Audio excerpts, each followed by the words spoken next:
Ibn Yonah writes that the people who don't make Teshuva is because they think they're perfect. They think that they're fine. He says, "Hinam k'mo chole she'eno margish b'chol yom v'lo yachshov al harefua." It's like a person who's sick, right? You tell him, "Hey, listen, you can't eat like this, you can't sleep like this, you can't drink like this. Nah, it's okay, don't worry about it. I'm gonna go when Hashem takes me, when I'm gonna go, no matter what." It's a big mistake. You're not allowed to talk like that. It's not part of Ishtadut to talk like that. You can't rely on a miracle. Right. So therefore what? So this person, he eats, he drinks, he doesn't take care of his health, he smokes. And he says, nothing will happen to me. He's like a sick person who doesn't know he's sick and doesn't care to look for the refuah. He doesn't care to look for the healing. So what happens? So he says, why do some people think they're righteous like this? It's because maybe they don't know the halachot. They don't know how many things they're doing wrong. Or they don't want to know the word of Hashem because they don't want to desire his ways. They want to desire their ways. And the worst part of all this, it causes them not to be close to Tamidei Chachamim and not to learn from their ways. Rather, they think their way is fine. Right? They say, a lot of them excuse themselves. They say, the main thing is to be Adam. The main thing is Derech Eretz. Derech Eretz. Kadma LaTorah. So you see this religious guy, he has no Derech Eretz. See, I'm better than that. As long as I have Derech Eretz, it's good enough. Right? Because what's the point of being religious and you don't have Derech Eretz? So you see, I'm much better than all of them. That's why I don't need to really work on myself. Derech Eretz. They scream it over and over again. Derech Eretz. Kadma LaTorah. And then they just stay the way they are. They don't come close to Tamidei Chachamim. They don't want to hear what he says. And therefore they say, yes, na'ayo. Okay, next sif. הנה אנשים צדיקים ישרים בליבותם שאגה להם כלביט תמיד מחשבותם וינאמו על חטאם כנעמת ים. He says that's the not righteous person. The righteous person, he's the total opposite. What does he say? The righteous person, he says that they live constantly with the thoughts of how to improve their ways.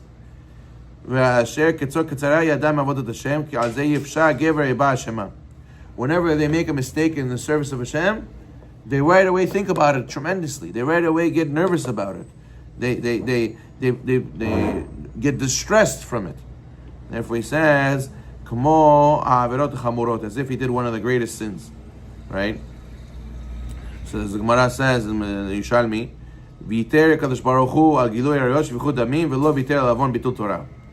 during the first Bet HaMikdash, right, there was illicit relations, there was murder, but the Gemara says that Hashem overlooked that. He was willing to overlook that. But why was he not able to overlook? He was not able to overlook the sin of neglecting Torah study. Whoa, how could it be? We see that falling short in performing mitzvot is actually treated more severely than committing the worst transgressions. You hear this? So a guy, he didn't put on tefillin today, or let's say the guy didn't learn Torah today. He's righteous. He bothers himself. His wife says to him, "What's bothering you?" "I didn't go to shiur today. It's unbelievable. I didn't go to minha today. What's gonna be with me?" She said, "I don't understand. There's people who are killing, stealing. They should sit like you and say, oh, and why are you so hard on yourself?" So he says to her, what did the Gemara say? The Gemara says Hashem forgave. He overlooked the illicit relations. He overlooked the murder. Doesn't mean it's okay. But in that time, when he was judging, he overlooked it. But he didn't overlook the sin of neglecting Torah study. Really? What is the reason the temple was destroyed? What is the reason the temple was destroyed? The Gemara says, because they didn't make bracha and birkot Torah. But they were doing immorality. They were doing avodah zarah. They were doing murder. Hashem says, no, this was what I was upset about. Learning Torah. So you see that what? That a person who's religious, he knows this and he says, therefore I know the value of the mitzvah, therefore I'm upset that I lost out this huge value of mitzvah. Imagine a guy, he tells you, oh, you didn't come to work today? No, I had this to come up, I didn't come up. You don't understand what happened. There was this guy who was at work looking for you. He says, I have a big deal, I want to go and make a big deal with this guy. If he's not here today, I'm going to go somewhere else. How could you miss? This guy it was free money. I wish I could do the deal. I didn't have the product. I knew you had it. I was calling you, you didn't come. So therefore what? Same thing with the mitzvah. a person is religious, he knows it's a big deal. You're getting a big reward over here. You're getting closest to Hashem. What's the question? Of course I should be there. Okay, if something happened, I didn't have zechut to be there, whatever it was. But chaval, I missed out on such a good deal. I missed out. It was for my benefit. Therefore, the religious people, they get nervous and they get distressed over this. They missed out. He says,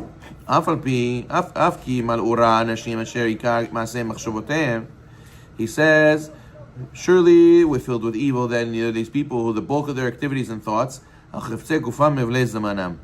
devoted to physical desires and folly is their time. He says their preoccupation was the mundane. They don't allow their soul to think about Yirat Shamayim, and they don't allow their soul to focus on their consciousness, right? So therefore what? He says they give Torah no share in their activities, all their soul searching vanished, and then what? And then they're far from Hashem. He says what happens? In the beginning you start not learning Torah. And then you don't learn Torah. What happens to you afterwards? You end up not going to pray. Then you start not going to pray, and then you start not doing mitzvot, not giving tzedakah, not doing the holidays, not doing Shabbat. And then after that, eventually, you go and start hating Jewish people, hating rabbis, and eventually, Chas Shalom, hate Hashem. That's the path that the Yetzer Hara gets you. Tells you, do this today, do that tomorrow, do Avodah Zarah the next day. So therefore, a person has to be careful not to fall down a slippery slope. He says there's some people, if they already stop learning for a long time, and they stop praying for a long time, stop putting tefillin for a long time, what happens? They get to the point where they only focus on their activities and their physical desires.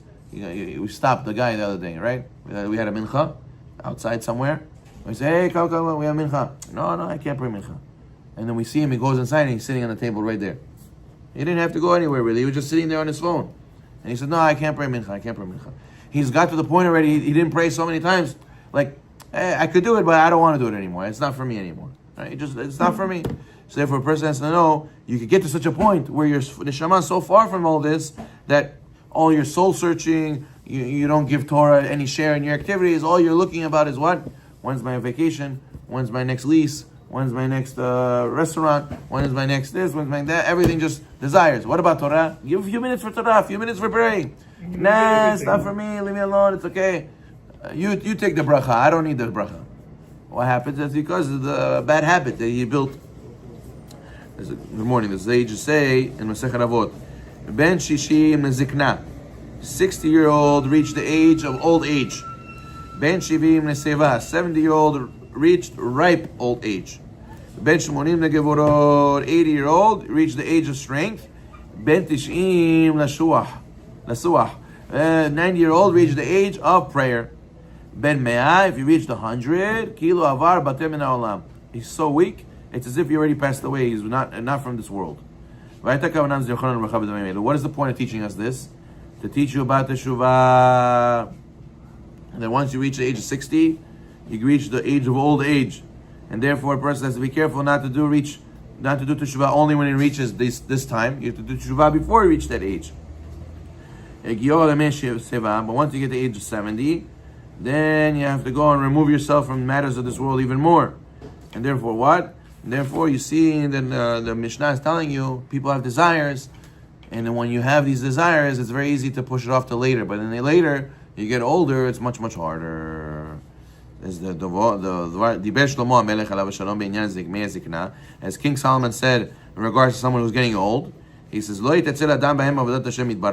though a person is getting old, he shouldn't be lazy from service of Hashem. He says, even though you plant it in the morning, don't forget to plant in the evening. Don't do nothing at night, meaning which is the morning is your youth. And then when you're older, you also have to do. As the sages say, even if you married a woman and had kids when you're young, and Chas Shalom, the wife passed away, you should still get married in your old age.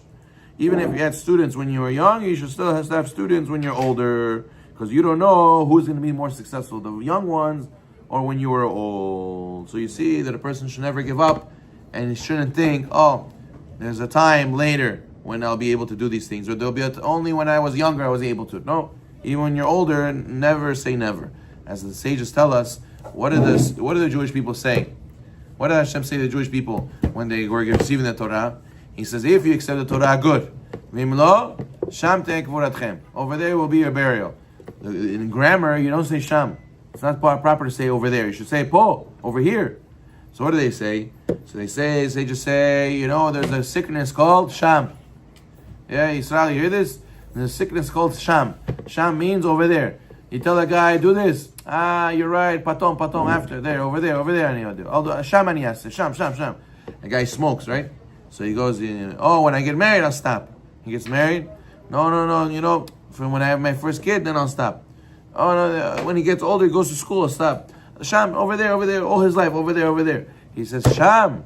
The word sham te'eh kvoratchem.